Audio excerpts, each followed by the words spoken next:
Bonjour tout le monde, j'espère que vous allez bien. Aujourd'hui, je vous reçois sur ma terrasse. J'espère que le vent ne va pas trop vous déranger par rapport à ce que je serai en train de dire.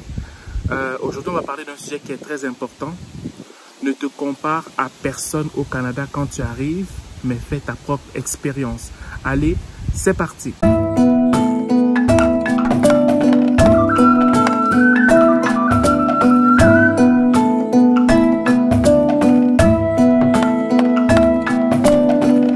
Bonjour tout le monde, j'espère que vous allez bien. On se retrouve encore aujourd'hui pour une nouvelle vidéo.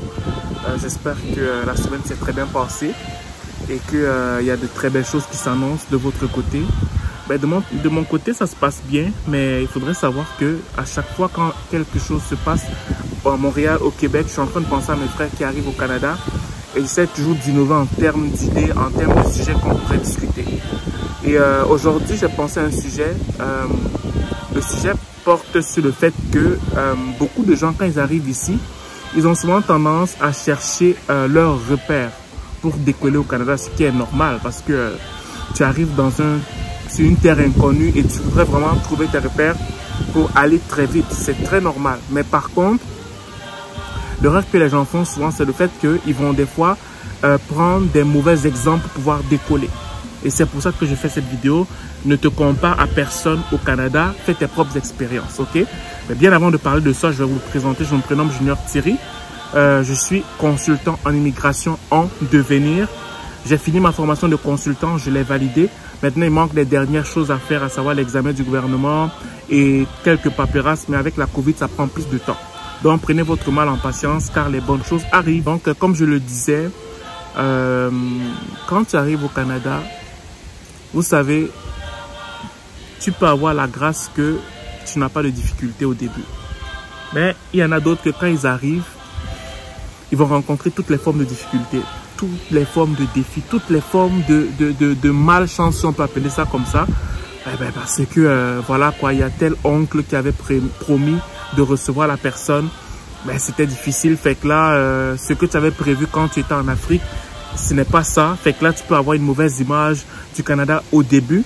Il y en a d'autres qui vont te dire que moi, quand je suis arrivé, c'était au niveau de l'emploi, la difficulté. Il y a un autre qui va te dire que c'était au niveau peut-être des amitiés. Bref, chacun a une expérience au Canada. Ok? Donc, quand tu arrives, ne te dis pas que moi, c'est un peu difficile. Comment se fait-il que le Canada que j'ai connu quand je faisais mes recherches, ou bien quand je disais dans les forums étant en Afrique, ou bien quand je regardais des vidéos, même du Canadien de Montréal, c'était pas ça. Non, c'est que chacun a son histoire. Ok? Retiens ça une fois pour toutes. Quand tu arrives au Canada, chacun a son histoire. Ton histoire n'a pas forcément la même que l'autre. Donc, ne te fie pas à l'histoire de l'autre pour dire que c'est forcément ça qui va être mon histoire. Ne te fie pas aux difficultés de l'autre pour dire que ça va forcément être ça ma difficulté.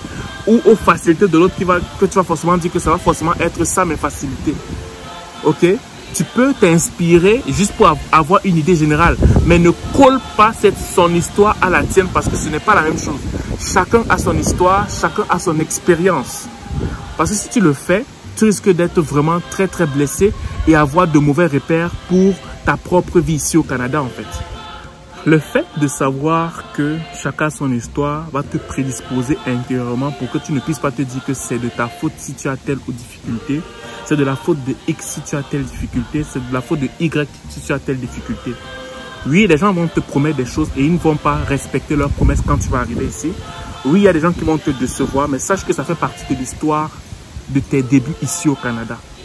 Si tu prends ça comme ça, je te garantis que tu vas être beaucoup plus fort psychologiquement quand les difficultés vont se présenter à toi. Ça ne veut pas pourtant dire que tu ne dois pas bien t'organiser, mais je veux juste te faire comprendre que chaque personne qui arrive au Canada a son histoire à raconter. Chaque personne qui arrive au Canada a des difficultés qui vont forger son caractère à la longue. Donc, moi, c'est pour ça que j'essaie de te faire comprendre que quand tu arrives au Canada, les difficultés que tu vas avoir doivent être prises avec beaucoup de fair play. Parce que si tu prends ça mal, tu risques d'avoir une mauvaise image du Canada qui va impacter le restant de tes années que tu vas passer ici au Canada. Mais si tu prends ça avec fair play, donc il y a le bon et le mauvais côté, tu vas essayer de te programmer, de te lancer que quand tu vas voir tes prochaines années qui arrivent au Canada, tu vas dire que, bon, ok, moi, avec la difficulté que j'ai eue ici, je préfère me diriger comme ça. Avec ce que j'avais rencontré là-bas, je préfère faire comme ça. Et en fait, ça va commencer à te créer une forme d'idéologie du Canada. Personnalisée. Ce n'est pas une idéologie que tu vas emprunter chez telle personne qui avait dit ça. Une idéologie que tu vas emprunter chez telle autre personne. Non. C'est que tu vas personnaliser une idéologie qui va faire en sorte que tu vas marcher selon ta propre personne au Canada, en fait. OK? Parce qu'il y a très peu de gens qui marchent selon leur propre personne. Beaucoup de gens emploient les idéologies des autres personnes pour marcher au Canada. Et c'est la raison pour laquelle tu vas voir quelqu'un qui a fait 30 ans au Canada, 20 ans, mais il n'a jamais eu de repère. Pourquoi? Parce qu'il a refusé de créer sa propre idéologie au Canada. Chose qui n'est pas facile, c'est vrai.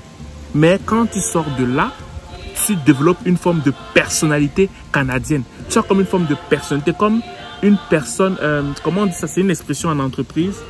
Tu développes en fait, j'ai oublié l'expression, mais en fait, c'est comme si tu te dupliques pour pouvoir te regarder au travers du miroir en te disant que tu es ton propre exemple au Canada. Tu crées une nouvelle personne en fait, une personne fictive qui va te donner un chemin réel. Pourquoi? Parce que c'est dû à tes difficultés, à tes joies, à tout ce que tu as pu vivre pour te donner une forme de boussole. Ça va être ta boussole au Canada.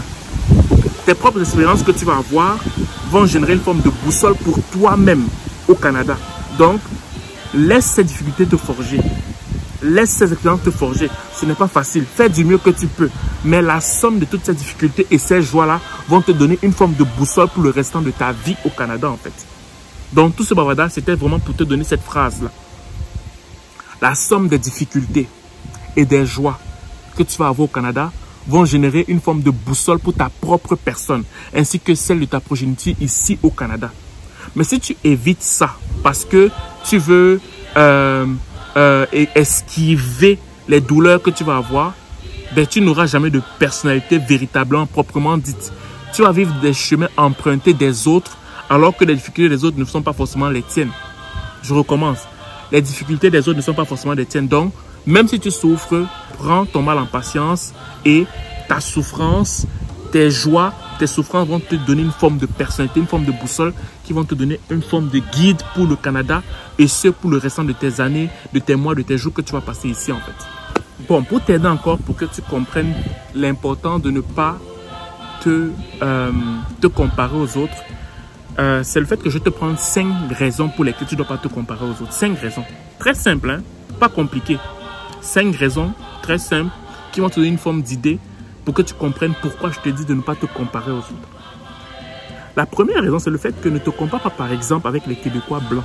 Pourquoi? Parce que leurs pères et leurs arrière-parents, leurs arrière-grands-parents ont frayé un chemin pour leur progéniture. Je recommence.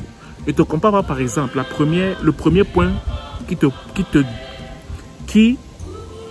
me dit de te dire de ne pas te comparer aux gens, c'est le fait que ne te compare pas premièrement avec la catégorie des Québécois de race blanche, de souche, si on peut le dire ainsi, ou bien des Québécois noirs qui ont vécu ici pendant des années, ok? Pourquoi? Parce que leurs pères ont déjà fait le chemin pour leurs enfants. Donc ça veut dire que tu vas par exemple voir un Québécois de souche ou un Québécois noir qui a vécu ici depuis des années, même africain même, qui a vécu des années ici, ça fait peut-être 30 ans qu'ils sont ici. Vivre comme il vit là, toi tu vas te comparer avec lui alors que il n'a plus par exemple d'hypothèque à payer. Son père a payé l'hypothèque depuis des années. Donc lui, quand il s'agit de maison, quand il fait ses calculs pour payer par exemple des factures, la maison n'est pas inclue. Ok? Je vous prends l'exemple d'un monsieur qu'on connaissait. Lui, il nous disait par exemple que lui, il paye toutes ces choses cash. Il paye toutes ces choses cash. Au Québec, au Canada, je vous en prie. Ça, c'est pas donné à tout le monde. Pourquoi? Parce que lui, par exemple, quand il fait par exemple, le bilan de ses revenus, de ses dépenses mensuelles, il dépense près de 650 à 700 $ par mois pour toutes ses dépenses. Sa maison est déjà complètement payée, donc il n'a pas d'hypothèque à payer. Sa voiture, il la paye cash, donc s'il doit dépenser, il veut une voiture neuve, il ne va pas prendre un prêt bancaire. Il va acheter la voiture chez le concessionnaire neuve cash. Donc, ce qu'il doit payer, c'est quoi? C'est son téléphone. C'est peut-être les taxes de bienvenue, parce que même si tu payes une maison, tu dois toujours la payer.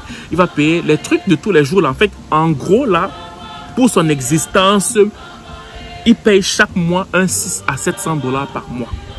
Maintenant, toi, imagine-toi que tu te compares à quelqu'un comme ça. Alors que lui, cette personne-là, son histoire commence il y a de cela 20-30 ans. Son père avait déjà tout payé. Fait que lui ne fait que suivre, il ne fait que prendre l'hypothèque de son père. Il ne fait que suivre les traces de son père. Toi, tu viens juste d'arriver, tu veux te comparer à une personne comme ça. Est-ce que tu vas t'en sortir? Tu vois quelqu'un avec sa voiture, toi, tu veux prendre la même voiture que lui. Alors que son père lui a fait tout le travail. Donc lui, quand il prend ça, c'est par plaisir parce que l'argent est présent. Toi, tu vas le faire en prenant une dette. Et tu vas maintenant aussi prendre une grosse maison en t'endettant avec la grosse maison. Pourquoi? Parce que lui aussi, il a une grosse maison. Mais tu ne sais pas que son père, ça fait 30 ans qu'il a fini de payer cette maison-là. Toi, tu vas suivre son rythme en te disant que vous avez les mêmes factures. Non, non, non, non, non. La maison, c'est une maison. Il n'a pas de mensualité à payer dessus. Toi, tu auras une mensualité à payer dessus sur la maison. Tu auras une mensualité à payer dessus sur sa voiture, sur la voiture, alors que lui, il paye tout cash. Donc, regarde déjà quelqu'un avec quoi la personne part dans la vie. Toi, tu viens d'arriver, tu vas avoir le même rythme que lui. Tu ne vas pas t'en sortir. Tu ne vas pas t'en sortir. Donc, ça, c'est le premier point que je voulais te dire. Déjà, avec ça, je peux déjà arrêter ma vidéo pour que tu comprennes que tu n'as pas à suivre le rythme des gens. Mais si tu suis le rythme des gens, tu ne vas pas t'en sortir. Ok? Donc, prends déjà ce point-là. Un point, c'est que tu peux rencontrer un jeune Africain ici, tu te dis, oh ben moi, oh, lui il est noir comme moi, il est africain comme moi. Comment se fait-il qu'il réussisse et moi je ne réussis pas? Alors que ça fait à peine 1 an que tu es là. Lui, tu le vois, ça fait peut-être 6-7 ans qu'il est là. Tu vois qu'il a enfin réussi. Il a mis les efforts. Un Africain comme toi, il vient peut-être du même pays que toi, la Côte d'Ivoire par exemple, le Mali par exemple, le Sénégal par exemple, il vient du même pays que toi. Tu le vois, tu commences à l'envier, tu te dis, mais comment il a fait pour réussir? Moi aussi je peux réussir. Il a quoi que moi que je n'ai pas? Non, non, calme-toi, ne regarde pas son succès. Pose-lui la question de savoir comment il a fait, quelles sont les difficultés qu'il a eu à rencontrer. Là, tu parles. Ne vois pas son succès. Pose-lui les questions sur les difficultés qu'il a eu à rencontrer pour arriver où il est arrivé là. Tu vas voir ton jeune frère africain qui est au Québec, qui a réussi au Québec parce qu'il a pu s'intégrer, parce qu'il a pu affronter les difficultés, parce qu'il y a beaucoup d'Africains qui fuient les difficultés de l'intégration, qui, quand ils arrivent, vont directement aller chercher des emplois qui passent bien sur le marché. Ils ont un don, hein. Ils peuvent développer la richesse par eux-mêmes, par leur potentiel. Ils refusent ça, ils vont directement aller dans le marché. Je ne suis pas contre ça. Mais n'envie pas celui qui a décidé de prendre son propre chemin, de croire son potentiel, de développer une source de revenus au Québec et de s'en sortir. Toi donc, tu arrives ici, tu rencontres quelqu'un qui a passé des difficultés extraordinaires. Tu ne veux pas savoir c'est quoi ces difficultés, tu veux seulement savoir c'est quoi ces résultats. Tu commences à envier ces résultats bien avant de savoir c'était quoi ces difficultés. Mais tu ne vas pas t'en sortir. Donc frère, quand tu arrives comme ça, ne commence pas à envier quelqu'un, plus particulièrement ton frère africain qui a réussi. Pose-lui la question de savoir comment tu as fait. C'était quoi ton histoire? C'était quoi tes challenges? C'était quoi ton défi au départ? À partir de là, tu commences à être humble. Tu écoutes humblement ce qu'il te dit. Et là, maintenant, tu peux commencer à réfléchir par rapport à toi. Soit tu peux suivre son histoire, tu peux suivre son chemin parce que cette personne-là a réussi. Donc, son histoire est crédible. Soit à partir de son histoire, tu commences à penser par rapport à toi-même. Qu'est-ce qu'il faut que tu fasses? Ok? Qu'est-ce qu'il faut que tu fasses? Mais si tu ne fais pas ça, tu vas commencer à être dans les grès et ça ne va pas être bien, quoi. Attention, ça c'est le 3e point, mais je voudrais quand même, c'est quand même collé, c'est directement lié avec le 2e point. Il faudrait savoir que, avant de prendre un exemple au Canada, il faut vraiment prendre le temps d'écouter la personne et de voir la façon dont la personne vit. Parce qu'il y a beaucoup de gens qui font semblant d'avoir réussi au Canada, alors que ces personnes-là sont complètement endettées parce que l'endettement, là, ce n'est pas une mauvaise chose aussi en soi. Mais le but de l'endettement de cette personne-là, c'est de pouvoir cacher son échec au Canada. Je recommence. Je ne suis pas contre le fait de s'endetter parce que c'est un pays où, si tu ne t'endettes pas par rapport à certaines choses, tu ne vas pas t'en sortir. Beaucoup de gens ont des maisons ici à crédit. Beaucoup de gens ont des voitures ici à crédit. Donc, pour moi, je ne suis pas contre l'endettement. Mais je suis contre l'endettement dans le but de montrer aux gens que tu as réussi. Ok? Et il y en a plein comme ça qui vivent comme ça. Donc, si tu vois quelqu'un qui a réussi au Canada, vérifie encore bien si cette personne a réussi dans le bon sens. Si la personne n'a pas pris des choses pour prendre parce qu'elle veut montrer que genre, moi, j'ai atteint tel niveau et tout, ben moi, je suis comme ci, je suis comme ça. En fait, la personne veut t'épater. La personne cherche le genre de personne comme toi, comme ça, pour t'épater. La personne a pris ce genre d'hypothèque, ce genre de voiture, ce genre de vie qui a l'air luxueuse pour épater les gens comme toi. Donc, ne sois pas trop, ne regarde pas trop bling bling. Si une personne a une belle maison, gloire à Dieu. Si une personne a une belle voiture, gloire à Dieu. Mais ne te fie pas directement à ça. Assois-toi avec la personne, que la personne là te parle de son histoire. Et c'est à partir de son histoire que tu sauras si la personne était un faux succès ou un vrai succès. Je recommence. C'est à partir de l'histoire de la personne là que tu sauras que la personne a un vrai succès ou un faux succès. Parce qu'il y a beaucoup qui ont un faux succès. Est-ce que vous m'écoutez? Ok, donc quand tu arrives, pour savoir si quelqu'un a un vrai ou un faux succès par rapport à ce que tu vois de la personne, assois avec la personne et écoute ce que la personne aura à te dire. Parce que si tu ne fais pas ça, tu vas croire que tu suis quelqu'un qui a réellement réussi, mais la personne va t'amener dans des choses que tu ne pourras même pas imaginer. La personne va t'amener dans des histoires que tu ne pourras même pas imaginer. Une histoire qui n'aura jamais de fin. Pourquoi? Parce que l'histoire n'a jamais existé. Son histoire n'a jamais existé. C'est une invention perpétuelle et permanente et continuelle. Donc, fais attention à ça.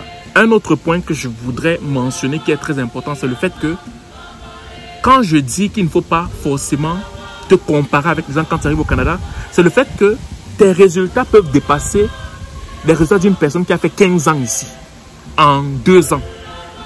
Je recommence. Une des choses qui me pousse à dire qu'il ne faut pas forcément épouser la vie des gens ou de te comparer avec la vie des gens qui sont ici au Canada. Parce que genre, tu te dis que moi je souffre. Oh, la personne certainement elle ne souffre pas. Quand je vois sa vie, apparemment la personne est bien. C'est le fait que tes résultats peuvent dépasser les résultats d'une personne qui a fait 15 ans ici au Canada. Et ce, en 2 ans. Tu peux dépasser la vie de quelqu'un ici en 2 ans. Une personne qui a fait 15 ans ici, tu peux la dépasser en 2 ans. Si jamais Dieu te sourit par rapport à ce que tu entreprends. Par rapport à ce que tu entreprends, par rapport à ce que tu fais. Parce que tu as cru en toi, parce que tu avais des idées bien établies, parce que tu avais des projets bien établis, parce que tu as bien cherché et parce que tu n'as pas eu peur du risque.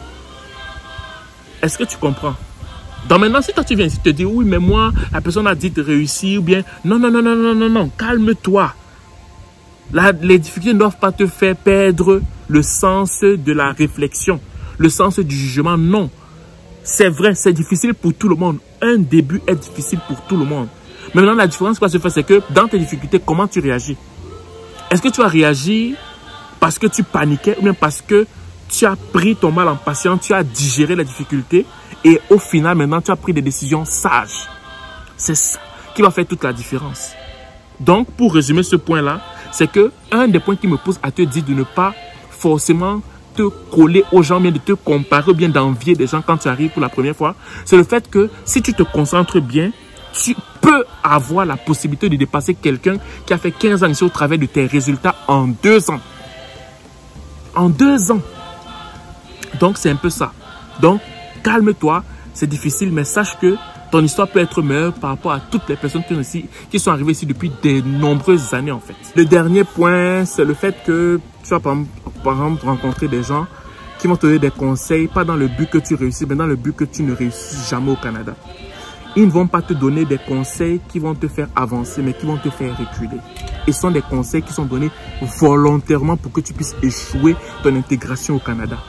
En tout cas, que tu puisses que ton évolution vienne le plus tard possible, dans le but de leur donner à eux le temps de pouvoir encore plus te dépasser. Donc, c'est ça. Donc, fais attention à celui qui donne des conseils. Fais attention à ce que tu vois et que toi, tu appelles le succès parce que tu viens d'arriver. Fais attention à toutes ces choses. Pourquoi? Parce que les conseils qu'on peut te donner là sont des conseils qui peuvent enterrer ta bonne intégration au Canada. Je vous prends un exemple. Quand nous, on est arrivé, on ne connaissait pas. Moi, j'avais quoi? Je suis arrivé quand j'avais j'avais 18 ans encore. J'avais 18 ans encore quand je suis arrivé. J'avais 18 ans. Et quand je suis arrivé, un des conseils qu'on nous a donné, un jeune qui vient d'arriver, on m'a envoyé travailler dans un endroit où on égorge des poulets. Est-ce que vous pensez que cette personne voulait de mon bien? On m'a envoyé dans un endroit où on égorge des poulets.